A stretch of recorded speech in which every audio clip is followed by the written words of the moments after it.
My name is Fiona Barrett, and 25 years ago my mother told me I'd ruin her reputation. That night, she threw me out of our house, into the rain, pregnant, terrified, and forgotten. I thought that was the end of my story, but it was only the beginning. I rebuilt my life from nothing one night, one case, one truth at a time. And the day I walked into that courtroom, she didn't see a broken girl anymore. She saw the woman who would end her career with the same power she once used to destroy me. So, grab your coffee, take a deep breath, because what you're about to hear isn't just a story of revenge. It's my story of rebirth. If you've ever been told you'll never make it, stay. This one's for you. The air inside the Barrett house always smelled like lavender and control. My mother, Linda Barrett, was the town's pride principal of Crestwood High, always on the front page smiling beside mayors and scholarship winners. A perfect woman, people said. But perfection came at a price, and I was the one who paid it. When I was 17, I found out I was pregnant. The boy Tyler, a quiet art student, panicked and disappeared. For 2 days I couldn't breathe. I was terrified, shaking, but a small part of me hoped Mom would understand. She always told her students about compassion, forgiveness, and second chances. I thought she'd live by those words. I was wrong. When I told her, she didn't scream at first. She just stared at me as if she was seeing a stain spreading across her reputation. Then her face twisted. "Do you have any idea what this will do to me?" she hissed. "People will say I raised a failure. You'll ruin everything I've built." Her words hit harder than any slap. I whispered, "Mom, I didn't do this to hurt you." She turned away. "You're not staying here." Not with that shame. An hour later, she was tossing my clothes into a trash bag. My father, too quiet to fight her, stood by the door pretending to read his newspaper. When I begged him for help, he just said, "You know how your mother gets." That night, she drove me to a bus station 20 miles away, pressed $40 into my hand and said, "Don't come back, Fiona. You made your choice." Then she walked away, heels clicking like a gavel sealing my fate. I sat on the cold metal bench, clutching that plastic bag, trying not to cry. Every light felt like it was burning through my shame. I was 17, homeless, pregnant, and invisible. A church bell rang in the distance as rain began to fall. I looked up at the empty road and whispered to myself, "You can cry later. Right now, you survive." That night was the moment my world shattered, but it was also when something else was born. A fire, a voice, a promise. One day, I'd make her see that the daughter she threw away was the one thing she could never destroy. If you were kicked out by your own mother for protecting your future, would you forgive her or make her watch you rise? Comment your choice below. Don't miss what happens next. Part 2 will show how Fiona fights to survive when everyone turns their back. The first night after my mother threw me out, I slept behind a gas station outside Austin. The cardboard under me soaked through from the rain, and every sound made me flinch. I kept my hand over my stomach, whispering, "I'll keep you safe." Somehow. By the third day, I hadn't eaten a real meal. I survived on a vending machine sandwich a stranger left behind. When I tried to get a room at a motel, the manager looked me up and down and said, "We don't take runaways." His eyes told me what he really meant: you don't belong anywhere. I ended up in a small homeless shelter run by a church. They let me stay for 2 nights before telling me they didn't have space for a young, expectant girl. Even the ones who prayed for kindness had limits. Every rejection felt like a blade. I used to be the principal's daughter, now I was a ghost people looked through. One night, while sitting on the curb near the bus stop, I saw a young mom pushing a stroller. She was humming softly, tired but smiling. That sight broke me. I cried so hard I could barely breathe. I realized how cruel it was that my own mother could protect hundreds of students but couldn't love her own child. I got a job wiping tables at a roadside diner. The manager, Cliff Henderson, was rough but fair. He paid me just enough to rent a small studio, barely a room with a mattress and a leaking ceiling. But it was mine. I worked every shift I could, saving every dollar in a coffee can. My belly grew, my back ached, and some nights I thought about giving up. But every time I felt the baby kick, I remembered why I had to keep going. When labor came, I had no family, no one to hold my hand. The nurse at the county hospital said gently, "You're young, sweetheart. You sure there's no one we can call?" I smiled through tears. There's no one left to call. It was the longest 12 hours of my life. When I finally heard my baby cry, I forgot the pain. I looked into his tiny eyes and whispered, "We made it, little one." I named him Eli Barrett after my grandmother, the only person who'd ever loved me unconditionally before she passed. As I held him for the first time, a strange calm washed over me. For the first time in months, I wasn't scared. I was alive. But deep down, I knew the world wouldn't give us mercy. I'd have to build our future from ashes, brick by brick, truth by truth. The smell of burnt coffee and printer ink became my new normal. After months of cleaning tables and sleeping in a leaking studio, I finally got a real job assistant at a small law office on the edge of Austin. The owner, Mr. Daniel Brooks, was a 50-something lawyer who treated justice like a religion. He didn't hire me because of my resume. He hired me because I wouldn't stop showing up. For 3 weeks, I stood outside his office every morning with a folder of notes I'd written about tenants' rights. On the 22nd morning, he finally opened the door and said, "You've got more fight than half the interns I've met. Come in." The first time I sat in that office, I didn't even know how to turn on the copier. But when I watched Mr. Brooks defend a single mom who was about to lose her apartment, something inside me shifted. The woman cried in court, saying she couldn't pay because her husband had left. The landlord sneered. She should have managed better. I felt my chest burn.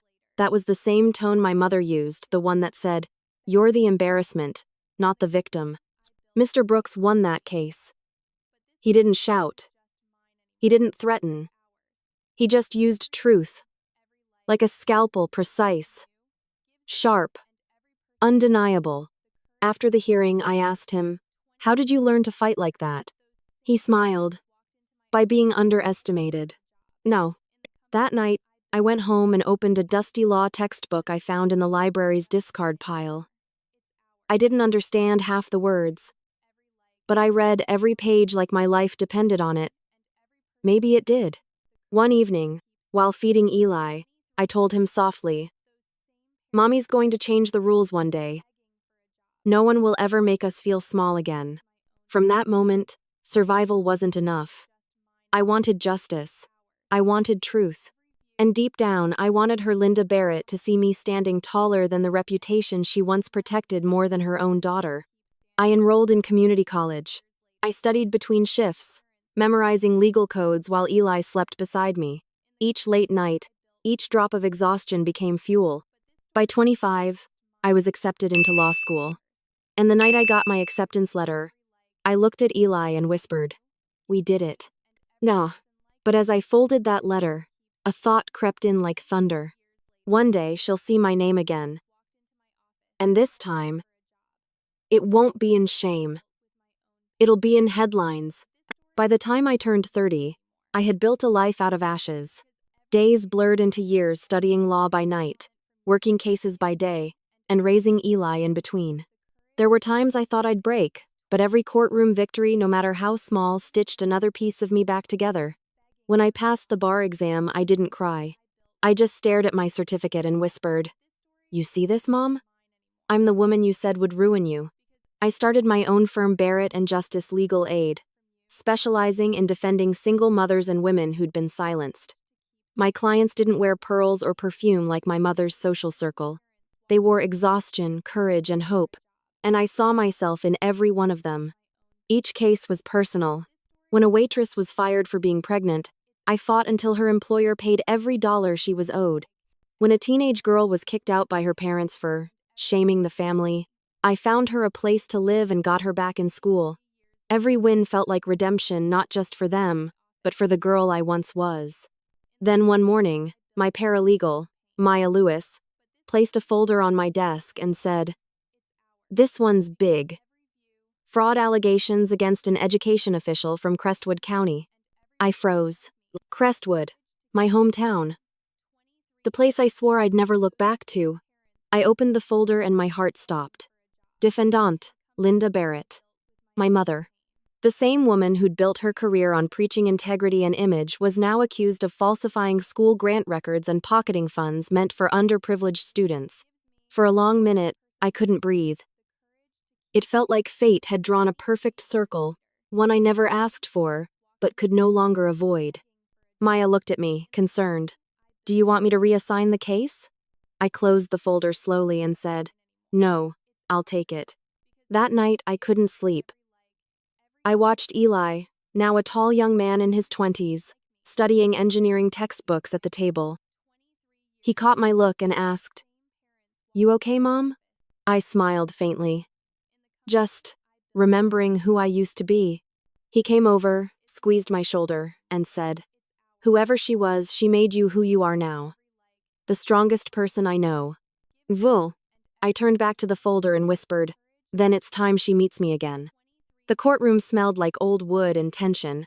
Every camera, every whisper, every rustle of paper seemed to echo off the walls. It wasn't just another case, this was my past on trial. When I walked in, my heels clicked across the marble floor like a countdown. Across the aisle sat Linda Barrett, my mother, the woman who threw me out at 17 for ruining her reputation. She didn't recognize me at first. Her hair was perfectly set, her pearl earrings gleaming like armor. But when the clerk announced, representing the plaintiff, attorney Fiona Barrett, her face went pale. For a moment, the world stopped. I met her eyes and said softly, "Good morning, Mrs. Barrett. I'll be your opposing counsel." Gasps rippled through the courtroom. My mother's lips trembled, but she forced a polite smile. "Fiona, this must be a mistake." I adjusted my blazer. "No mistake, just truth catching up." Destiny. As the trial began, she tried to speak like the respected educator she once was, smooth, confident, untouchable. But each document, each testimony, peeled another layer off that illusion. I presented evidence showing she'd forged student records, reallocated grant funds, and silenced teachers who questioned her. Every time I held up a paper, she looked smaller. When her defense tried to object, I responded calmly, "Objection overruled," before she even speaks. The facts are the only voice that matters here. The jury watched, mesmerized not by anger, but by control. Because revenge doesn't need screaming. It needs precision. During a recess, she approached me in the hallway, tears brimming. "Fiona, please. I know I made mistakes, but don't destroy me. I'm your mother." I looked her dead in the eye. "You destroyed yourself the night you left me at that bus stop." Then I walked away before she could answer. Back in court, I closed my argument with one sentence. "Your Honor, my client isn't just suing an administrator, she's standing up to a system built on lies. And sometimes, the truth comes dressed as the daughter you abandoned." Silence. The judge stared. Even the cameras stopped clicking. For once, my mother didn't have a speech to save her. When the gavel fell that day, I didn't smile. I didn't celebrate. Because this wasn't victory, it was justice finally breathing after 25 years underwater. The final day of the trial felt heavier than the air itself. Reporters filled every seat. Flashbulbs flickered. My mother, Linda Barrett, sat at the defense table, her posture straight but her eyes hollow. 25 years ago, she'd stood tall in front of school assemblies preaching honor. Today, she sat waiting to hear the word guilty. The courtroom clerk read each charge slowly, like nails being hammered into a coffin. Fraud, falsifying records, misuse of funds. I didn't look at her. I couldn't. My hands gripped the table so tightly I could feel my heartbeat in my palms. When the foreperson of the jury stood, time seemed to stop. "On all counts," he said, "we find the defendant guilty." The sound that followed wasn't cheering. It was silence, thick, electric, final. My mother gasped, covering her mouth. The tears she'd always saved for her reputation finally came for her soul. She turned toward me, whispering through trembling lips, "Please, Fiona. Please don't let them take everything." But justice doesn't negotiate with guilt. The judge's gavel came down, and that was it, her career, her name, her empire of appearances, all gone in a single strike. Reporters swarmed as I walked out. Someone shouted, "Miss Barrett, how does it feel to defeat your own mother?" I stopped, looked straight into the cameras and said, "I didn't defeat her. The truth did." Outside, the sky opened up, and rain began to fall just like the night she'd thrown me out. But this time, I didn't feel cold. I let the rain hit my face, washing away years of buried pain. Back in my car, I sat alone for a long time. The victory didn't feel sweet, it felt heavy. Eli called me that evening. "Mom, it's over. You did it." End quote. I smiled faintly. "Yeah, but somehow, it doesn't feel like winning." He said quietly, "Maybe because you didn't want revenge. You wanted her to see you." And he was right. I hadn't spent 25 years building a case, I'd spent them building myself. When the news aired that night, the headline read, "Former Principal Linda Barrett, sentenced for fraud, prosecuted by her estranged daughter." The nation saw scandal. But for me, it was closure. I turned off the TV and whispered to myself, "Justice isn't about vengeance. It's about healing where the wound began." A week after the verdict, I got a letter. No signature, no return address, just my name, Fiona Barrett, written in the same elegant handwriting that once signed my report cards. I knew it was from her. Inside, the words were shaky and uneven. "I don't expect forgiveness. I just wanted to see you once more. Mom." I stared at it for a long time, unsure whether I felt anger or exhaustion. Maybe both. Against my better judgment, I went. The nursing home smelled like disinfectant and loneliness. She sat by the window, wearing a faded cardigan instead of her usual pearls. The woman who once cared more about appearances than people now looked like she'd aged a lifetime in a week. When she turned and saw me, her breath caught. "Fiona," she whispered. "You came." I sat across from her. Silence stretched between us, filled with memories we both tried to bury. "I don't want to fight anymore," she said, voice trembling. "Everything I built, it's gone. The house, the title, the friends. I lost it all." I looked at her carefully. "You didn't lose it, Mom. You traded it for lies." She nodded slowly, tears pooling in her eyes. "And I traded you too. That's the one thing I'll never forgive myself for." For the first time in decades, I saw something real in her eyes. Not pride, not manipulation, just regret. I took a deep breath and said, "I forgave you already." She blinked in shock. "You did?" "Yes. The day I stopped needing your approval. The day I realized your rejection didn't define me anymore." Her tears fell silently. "You're stronger than I ever was." "No," I said softly. "I just learned strength from your weakness." Outside the window, sunlight broke through gray clouds, scattering gold across her face. For a moment, I saw the mother I'd once begged to love me, and I wished her peace. When I left the nursing home, I didn't look back. Not out of hate, but freedom. For the first time, my shoulders felt light. The storm inside me had finally gone quiet. That evening, I drove past the old Barrett house. A for sale sign swung in the wind. I parked for a moment, stepped out, and smiled.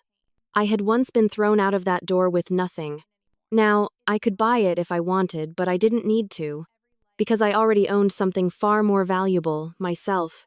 If you had the chance to forgive the person who destroyed you, would you take it, or would you walk away? Share your thoughts in the comments below. Every like, every share helps this story reach someone who needs to let go, too. And stay tuned. Part 8 reveals how Fiona transforms her pain into purpose, turning her story into a voice for millions. If you liked this knockout, subscribe to the channel to get the knockout in the next episode. A year after the trial, I stood behind a podium in a crowded auditorium in Dallas. Rows of young women filled the seats, students, single mothers, survivors, each face reminding me of a version of myself I once thought would never make it out alive. The banner behind me read, "Voices for Justice, Turning Pain into Power." Though, as the lights dimmed and the room fell silent, I took a slow breath and began. "I used to think revenge meant making someone else hurt as much as you did," I said, my voice steady. "But life has a cruel way of teaching you that true revenge isn't destruction, it's transformation." On the projector screen, a slide showed a photo of me 17, scared, standing at a bus station in the rain. Gasps rippled through the audience.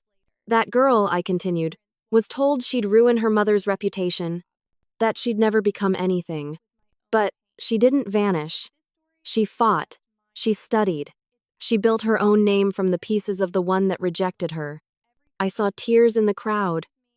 Even the volunteers by the door stopped moving. Forgiveness, I said, isn't about letting someone off the hook. It's about setting yourself free from the weight they put on you. Oh, I paused, remembering that last day in the nursing home, the tremble in my mother's voice, the fragile sunlight on her face. I didn't forgive my mother for her sake, I said. I did it for mine, because I didn't want to carry her mistakes into my future. Applause began softly, then grew louder until it filled the room. Later, as the event ended, a young girl approached me. She couldn't have been more than 16. Her eyes shimmered as she said, "Mrs. Barrett, my mom kicked me out last month, but after hearing you, I think I can start over." I smiled and took her hand. "You already have." When everyone left, I stood alone on stage. The lights dimmed, and I whispered to myself, "Mom, you tried to bury me, but you forgot I was a seed." Through the window, I could see the city lights stretching across the horizon, endless and alive. The girl who once begged for love was gone. In her place stood a woman who'd turned pain into purpose, scars into strength, and silence into a voice that echoed beyond the courtroom. And in that quiet, I finally understood. Revenge isn't about proving someone wrong. It's about proving yourself right. The auditorium had emptied hours ago, but I was still standing on that stage, watching the faint glow of the exit signs fade into darkness. The applause had ended, yet something in me was still echoing something deeper than victory. For years I thought success would taste like triumph, that the day I won in court the world would feel whole again. But what I learned was far more profound. Revenge isn't the end of the story. It's the doorway to a new one. When my mother said I'd ruin her reputation, she didn't just throw me out, she wrote the first line of my destiny. Pain became the ink, and every struggle after that became a page. I thought I was fighting her, but I was really fighting the reflection of who I refused to become. That's the part most people never understand. You don't rebuild your life by proving others wrong. You rebuild it by proving yourself right. For years, I carried anger like armor. I wore pain like a badge of survival. But one night, after the trial, I looked at Eli, my son, my anchor, and realized something simple yet earth-shattering. If I kept feeding my pain, it would one day feed on me. So I made a choice to let it end with me. I didn't forgive because she deserved it. I forgave because I deserved peace. And in that peace, something miraculous happened. My success no longer needed an audience. My strength no longer needed validation. That's what true power feels like. Quiet, grounded, untouchable. Every woman I've met since then carries her own version of betrayal. A friend who was cheated on by her business partner. A student who was told she wasn't smart enough. A mother who was shamed for not being perfect. Each story different, but the heartbeat the same. They all want justice. They all want closure. But what they really want, what we all want, is to feel whole again. And here's the truth. You can't get there by burning the world that hurt you. You get there by lighting your own fire and letting it guide you home. So tonight, if you're watching this and you're carrying a wound the world can't see, I want you to remember this. You are not what they said you were. You are not the mistakes they threw in your face. You are proof that a broken past can still give birth to a beautiful future. Because in the end, revenge isn't destroying the people who hurt you. It's becoming someone they can never destroy again. Fiona Barrett didn't just win a case. She rewrote the story of what strength looks like through persistence, compassion, and unshakable dignity. That's why Revenge HouseUSA exists. To remind you that every scar hides a seed of rebirth, that every betrayal carries within it the blueprint of transformation. So if this story touched you, if it made you remember your own battles, then let it also remind you, success is the sweetest revenge, but grace is the final victory. If you were in Fiona's place, would you have chosen revenge or forgiveness? Tell us below, your voice matters. Like this video if Fiona's story gave you strength, and share it with someone who needs hope tonight. Subscribe and ring the bell to stay with us, because the next story on Revenge HouseUSA will prove that sometimes Karma wears a lawyer's suit,